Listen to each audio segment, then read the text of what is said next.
Coming up next on This Week in Torrance. Improvements to Torrance's roads will soon include a new kind of flashing yellow light. We'll tell you what the Public Works Department has planned for the spring. And good news for drivers of electric vehicles. Talks are in the works to provide more fueling stations throughout the city.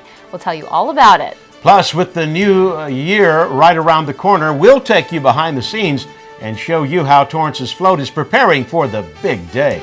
Then there's a local program bringing much more than just a hot meal to Torrance residents. These stories and much more are just seconds away. Your local news starts right now.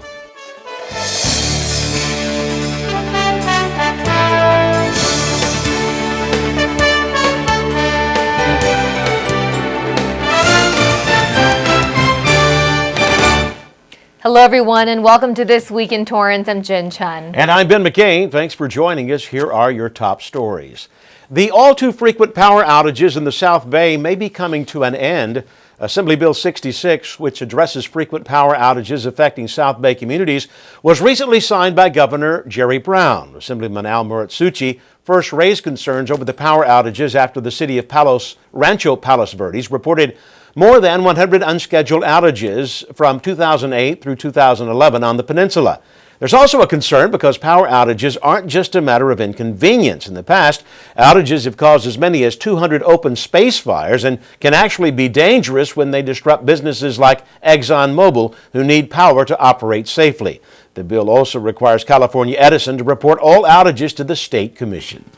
Next time you head to the bank, you may notice Benjamin Franklin's new look. The redesigned $100 bill has new security features, making it more difficult to counterfeit. Among the changes, you'll see a three-dimensional security ribbon that changes back and forth from bells to 100s. Another change is an inkwell and bell that is located right next to Franklin's face. The colors change from copper to green in the light. The changes have been in the works for a while now. Originally, the bill was supposed to hit banks in 2011, but creasing in the paper caused blank spaces that put distribution on hold. The $100 bill is the second most common bill in circulation. The most common is the $1 bill. Torrance City officials recently approved plans to make life a little more convenient for electric car owners. The development of a 2008 strategic plan, referred to as the stewardship of the environment, has the city looking to continue to combat environmental issues by building more charging stations and expanding accessibility for convenience.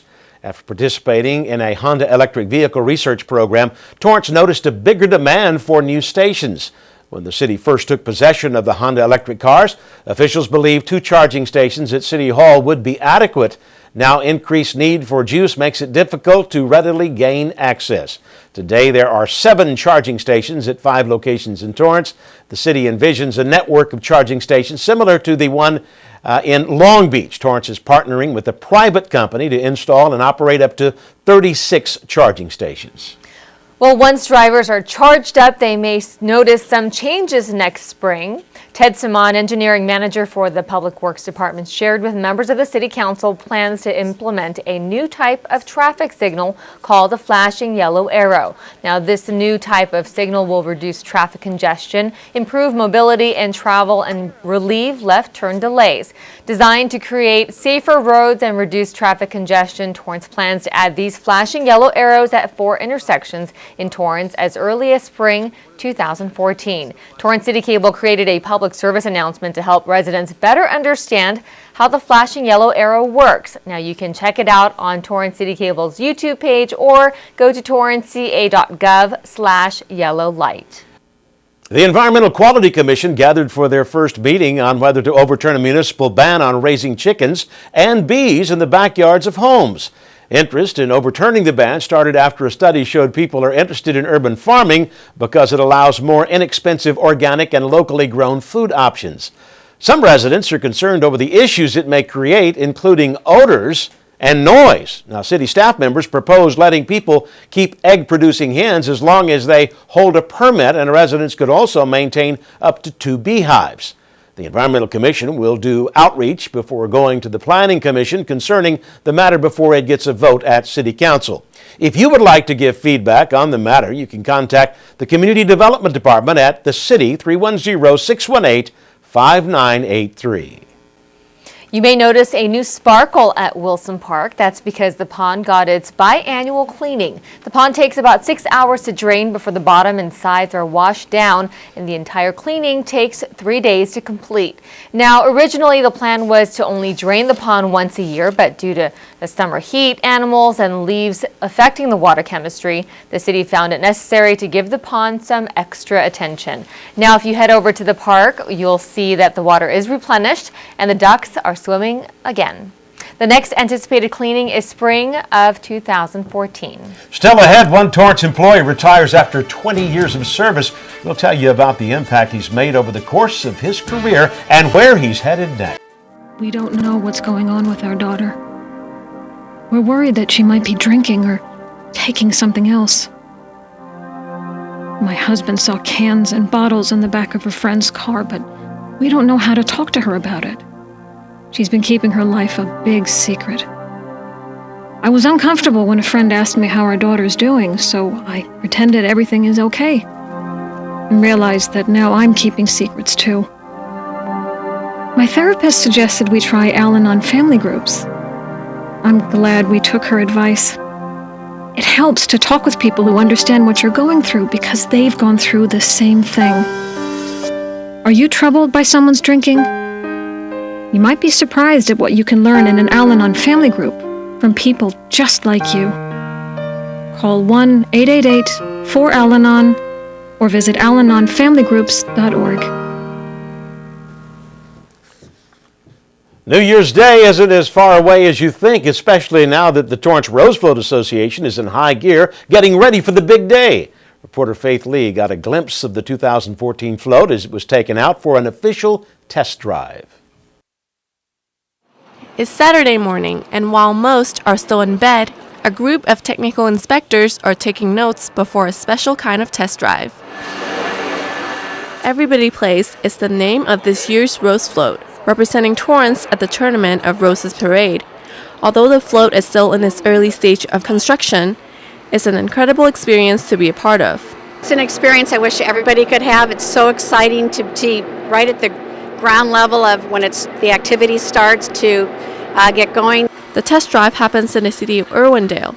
They take the float out for about a mile so that technical inspectors can ensure the float is safe for the parade. They'll oversee the overall test drive, making sure the floats are able to turn left, right, they stop safely. This year, the American Youth Soccer Organization, or AYSO, is sponsoring the float with a generous donation of $150,000, allowing the Torrance Rose Float Association to once again participate in this New Year's Day tradition. The AYSO organization, they've really helped us out a lot, helping us raise money to be able to have the float. Currently, there are only a few plastic flowers and a metal frame holding the float together, but eventually there will be 10,000 pounds of decorations, including flowers and seats, covering the soccer and sports-themed float. During a parade, you see a lot of things on a float. Riders, animations, decorations. But where's the driver? He's actually right here in this corner, driving blindfolded. Well, not literally, but the driver can't see anything in front of him. He steers the float with his ears instead of his eyes. I have a closed headset to an observer that he tells me when to stop, start, go left, go right, because I can't see the tires or the street from where I'm sitting. And for those wanting to take part in this historic tradition, volunteers are always welcome to come and help decorate the float. Oh, you're always excited. I mean, it's great to sit there and go, oh, I did that, I decorated there, that's what I did. And so you really feel a belonging on the float that, it's a part of you. And, it's that pride that you have in Torrance. For This Week in Torrance, I'm Faith Lee. Thanks, Faith. There are many volunteer opportunities available for the public. You can learn more by attending their upcoming meetings on Thursday, October 17th. For more information, go to torrancerosefloat.com. It was a bittersweet day for one longtime Torrance employee as he spent his last day in the office. Reporter Faith Lee shares with us Jack Vanderlinden's experience working in the Torrance community and being of service for the last 20 years. Good morning, Jack speaking. I'm basically on call 24/7. My phone buzzes all sorts of hours of the nights in the morning. And today, Jack van der Linden picks up one of his last phone calls of his career. And on the other line is a friend from the Torrance Fire Department congratulating him on his retirement. Yes, Ken, today's my last day. I appreciate the call, yes. Throughout his years working for the city of Torrance, van der Linden and his field crew had responded to numerous emergencies in the neighborhood. It could be a water main break. It could be a pump that's gone down. And a lot of times, van der Linden and his team work closely with city departments like the Torrance PD. We support, for instance, the police department. If there's a traffic accident or a traffic signal goes out, they ask us to come out with barricades and cones for traffic delineation. And over the years, van der Linden has been a great leader to many members of the team. He's always supported us and done a good job and been open to our communication, our needs, when we need some supplies or manpower, something like that, Jack's had us covered. So. And that's because van der Linden has been through everything himself, and he always reminds himself of where he came from. I started off as a maintenance worker. I called them orange shirts. I was collecting trash, refuse. I was doing street sweeping, doing some of the really just manual labor work. Because of his humble attitude, coworkers are sad to see him go. I'll miss him, and I appreciate all his work for these decades. Although it's been bittersweet for van der Linden on his last day, he's ready to turn to a new page and begin a new chapter of his life. It's a mixed emotions today. I have very many friends here, and I actually consider them part of my family. And it's just one of those times that in life that you have to keep moving forward. And today's the day that I have to take my next step away from my working career and into retirement. For This Week in Torrance, I'm Faith Lee. Thanks, Faith. Van der Linden considers himself a history buff and is looking forward to moving to Virginia upon his retirement. Some local residents have been working hard to create art for a selfless cause. Reporter Haley Skeen tells us more about an upcoming event that hopes to raise funds for those across the globe. Ana Martinez's childhood was far from typical. But I could look over the hills and see mud huts. So it's really interesting. So I find that a lot of my artwork reflects that tension. Having grown up across the globe in Kenya, Martinez saw not only the affluent but the impoverished parts of the African country. It's helped guide her to be the artist she is today. That's my main, problem with art is how does it help people? How does it interface with the community? Through Life Covenant Church in Torrance, Martinez found the answer to her problem. She is one of 6 members in the congregation who will be donating their artwork to raise money to complete work on an orphanage in Mozambique, located along Africa's southeast coast. Several of the artists actually created pieces during church services. That's part of the worship, is somebody expressing their just gratitude to God through the art. Margaret Lindsay says part of what she loves about art is sharing her passion with others. And there's just the camaraderie of going out to paint with other artists as well. That camaraderie is something that the women hope can be shared with the orphans in Mozambique. Our community on this side is all pulling together to send them money, and we're putting it into a place that pulls community together. And Martinez is grateful for any chance to see her work make a difference in people's lives. If I can make something beautiful that somebody can take home, and at the same time the money can go towards orphans, then that is, it doesn't get any better than that for me. Martinez and Lindsay will collaborate with their fellow artists, offering 27 pieces total for the Art for Mo's auction on October 18th. For This Week in Torrance, I'm Haley Skeen. Thanks, Haley. The Art for Mo's event takes place on Friday, October 18th at 6:30 p.m. at the Life Covenant Church on Maple Avenue in Torrance. Now, for more information or for tickets, visit lifeformos.com.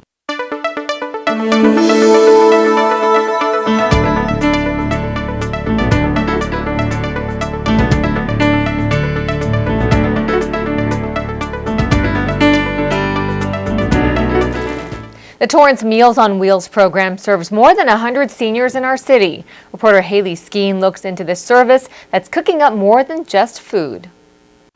Sherry Moore often spends her lunch hours selflessly giving back to her community. They're not able to get out and get their own meals. They're not able to cook.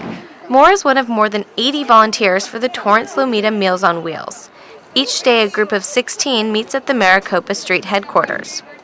They pick up customized meals made that morning from the Los Angeles home base. The meals are special ordered to meet the needs of each recipient. Diabetic or renal or low sodium diets, no meat, no pork, vegetarian diets. But the volunteers do more than just make deliveries. You don't want to rush through and treat them like you're just there to throw out the food to them, because you want to get to know them. After packing up the meals, volunteers headed over to Skyline Mobile Park where recipients eagerly awaited their food. James Brown is a new client, and he says the meals keep him away from his old fast food habits. I'm eating veggies and things like that I haven't eaten in years. We brought your food. Director Lyon, how are you? Brown is one of over 100 clients who have their meals delivered 5 days a week for a nominal fee of $6. He not only looks forward to the home-cooked meals, but the companionship he gets from the volunteers. One fellow is quite a soccer fan, and so am I, so we sit here and rap for 15 minutes. Another client who's become a good friend is 101-year-old Alma Weber. How are you? Oh, I'm fine. You look beautiful as usual. Weber admits she needs the food, but what she really loves are the friends she's made. These wonderful people are in our hearts all the time. And the seniors aren't the only ones who benefit from the social visits. I love the stories that the seniors have. Some of them have some great stories. So you get a little history lesson, so that's kind of a refresher for me. And Moore won't have to wait long to see her friends again. Like most of the volunteers, she helps out several days a week. For This Week in Torrance, I'm Haley Skeen. Thanks, Haley. If you would like to become a volunteer, the meal delivery process takes 2 hours. For more information about the Meals on Wheels program, you can contact them at 310-542-3434 or take a look at their website by going to tlmow.org.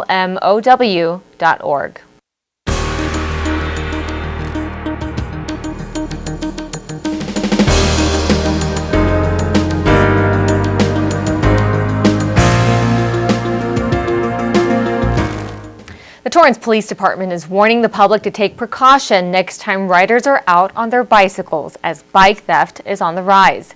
Over the past several months, nearly 30 bikes have been stolen in Torrance, and the local authorities are looking for your help to solve the string of thefts. The surveillance video you are watching was taken just off the 22,000 block of Kent Avenue. The suspect on the tape is described as approximately 5'9" tall, white male with dark hair, weighing about 160 to 170 pounds. If you recognize the individual on surveillance or have any information regarding the thefts, contact the Torrance Police Department at 310-618-5570.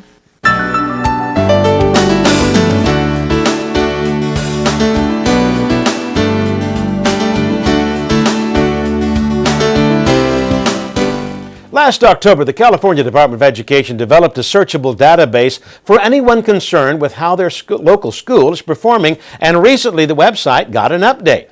Now, the School Quality Snapshot is a public online database that provides information on individual school performance, test score comparison, graduation rates, and other data that has been collected over the past several years. The database also monitors suspension and expulsion rates. To learn more about any of the Torrance schools, you can log on to the California Department of Education's website at www.6.cde.ca.gov. Coming up after the break, find out more about the events taking place over this spooktacular month.